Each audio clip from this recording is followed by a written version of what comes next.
Assalamualaikum warahmatullahi wabarakatuh. Yang terhormat kepada Ibu Amelia Fania MM selaku dosen pengampu mata kuliah Perekonomian Indonesia.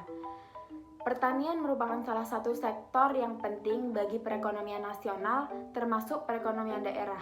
Karena sektor pertanian sendiri memiliki fungsi yaitu sebagai sumber ketahanan masyarakat, kemudian penyedia bahan pangan bagi masyarakat. Yang ketiga yaitu ada penyedia lapangan pekerjaan bagi masyarakat. Yang terakhir, sumber pendapatan bagi masyarakat.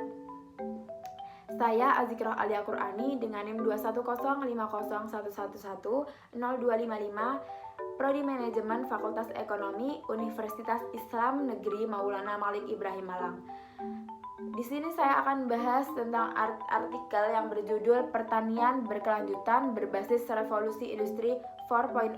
Adapun yang akan saya bahas pada video kali ini yaitu bagian abstrak, pendahuluan, yang ketiga ada metode penelitian, yang keempat hasil penelitian, dan yang terakhir ada kesimpulan.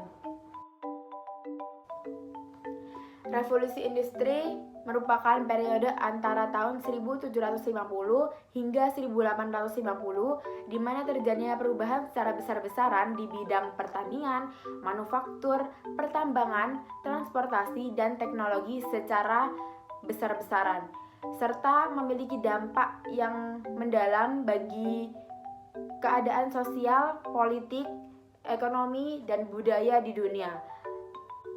Kemajuan revolusi industri 4.0 dipicu oleh beberapa bidang, yaitu ada artificial intelligence, robotics, internet of things, biotechnology, nanotechnology, 3D printing, material science, quantum computing, dan yang terakhir energy storage. Perkembangan revolusi industri 4.0 ini di Indonesia ditekankan pada beberapa bidang, yaitu ada pada bidang kesehatan, pendidikan, dan pertanian. Di Indonesia ini, bidang pertanian merupakan fondasi dasar ekonomi bangsa. Dengan pembangunan pertanian yang baik akan menghasilkan perekonomian yang stabil.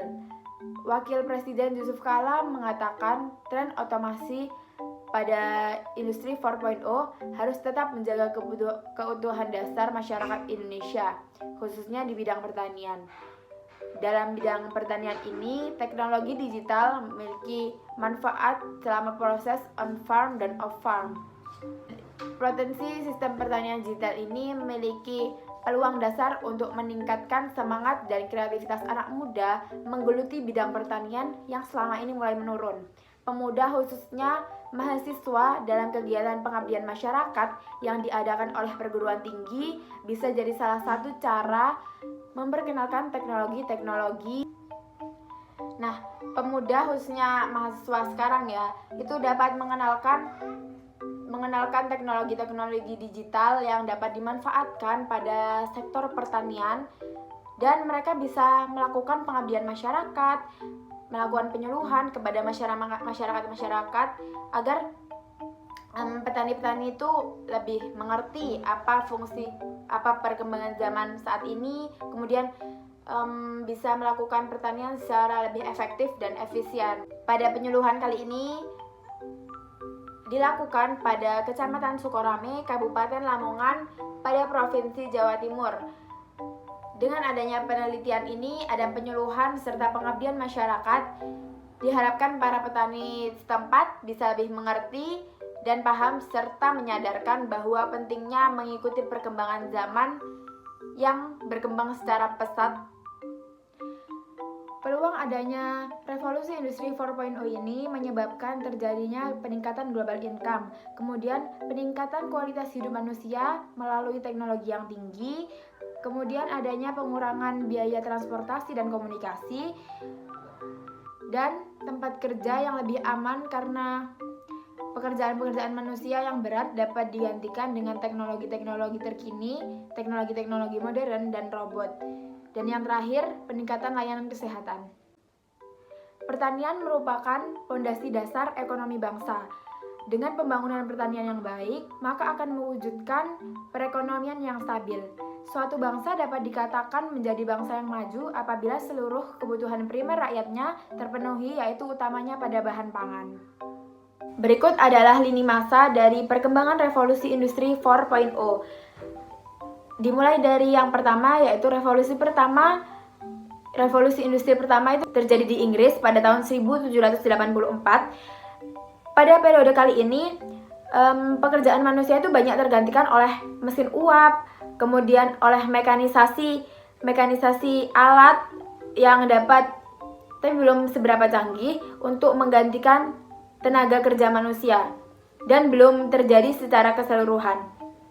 Kemudian pada periode kedua, pada revolusi kedua 2.0, nah pada periode kali ini yang terjadi pada akhir abad ke-19, di mana mesin-mesin produksi yang ditenagai oleh listrik digunakan untuk kegiatan produksi secara massal. Kemudian semakin berkembang pada periode ketiga, yaitu revolusi industri 3.0. Penggunaan teknologi komputer ini untuk otomatisasi manufaktur, mulai menggunakan teknologi digital komputer mulai tahun 1970 menjadi revolusi industri ketiga. Kemudian yang keempat yaitu revolusi industri 4.0. Seperti yang kita tahu sekarang sudah banyak terjadi, yaitu revolusi industri 4.0 ini dipublikasikan pertama kali di Davos tahun 2016. Revolusi ini diterima secara meluas sejak Kanselir Jerman Angela Merkel menyoroti di Hanover Fair tahun 2011, yang membuat industri Jerman sangat kompetitif dan meluas dalam melakukan produksi pada industri 4.0 tersebut. Dalam proses on-farm, aplikasi digital dapat diterapkan untuk mengontrol tanaman dari jarak jauh, sehingga proses pengawasan dapat dilakukan dengan waktu yang tidak terbatas dan mampu meningkatkan hasil panen 100%. Sistem pertanian berbasis IT ini, berbasis teknologi digital, dapat digunakan untuk mengawasi dan mengetahui kebutuhan tanaman. Sistem informasi dapat mengirimkan pesan singkat yang dikirimkan oleh aplikasi atau melihat langsung lokasi pertanian dengan kamera CCTV. Nah, sementara untuk bidang off-farm-nya, teknologi digital ini dapat diaplikasikan untuk proses pemasaran dan penelusuran dalam bidang distribusi. Adanya sistem ini akan meningkatkan sistem transparansi pada semua rantai produksi pertanian dari hulu ke hilir. Metode yang dilakukan pada penelitian kali ini yaitu metode penelitian kualitatif, di mana penelitian ini bertujuan untuk memperkenalkan teknologi digital kepada para petani agar mereka dapat mengikuti revolusi pertanian berbasis industri 4.0. Pengabdian masyarakat ini dilakukan yang pertama yaitu mereka mendeskripsikan daerah sasaran untuk dilakukannya pengabdian masyarakat. Dalam ini hal yang dilakukan pada Kecamatan Sukorame pada Kabupaten Lamongan, Provinsi Jawa Timur. Nah, tahap kedua yang dilakukan yaitu pada pengadaan seminar atau penyuluhan untuk memperkenalkan teknologi ini apa saja yang digunakan dalam bidang pertanian agar mereka dapat mengikuti revolusi industri 4.0. Pada slide ini menjelaskan yaitu hasil dan pembahasan pada pengabdian masyarakat yang telah dilakukan. Pada slide ini menjelaskan yaitu hasil dan pembahasan pada pengabdian masyarakat yang telah dilakukan. Jadi di sini tuh ada luas lahan dan presentase dari keseluruhan tanah pada Kecamatan Sukorame tersebut. Kemudian menghasilkan yaitu bahwa hidrogeologi di Kecamatan Sukorame tersebut kedalaman air tanah rata-rata 0 sampai 20 dari permukaan tanah dengan sistem pengairan pertanian adalah tanah hujan dan pertanian sangat potensial untuk lahan perkebunan. Kemudian hingga saat ini belum ada pihak yang memanfaatkannya secara optimal. pada bagian terakhir yaitu kesimpulan. Nah, kesimpulan yang didapat pada artikel ini yaitu melalui kegiatan pengabdian masyarakat, khususnya mahasiswa, bisa berperan langsung dalam membantu pemerintah untuk menyadarkan masyarakat pentingnya mengikuti perkembangan teknologi. Sekian penjelasan dari saya. Apabila ada kesalahan kata maupun perbuatan, mohon dimaafkan sebesar-besarnya. Semoga video ini dapat bermanfaat bagi kalian semua. Akhirul kalam, wassalamualaikum warahmatullahi wabarakatuh.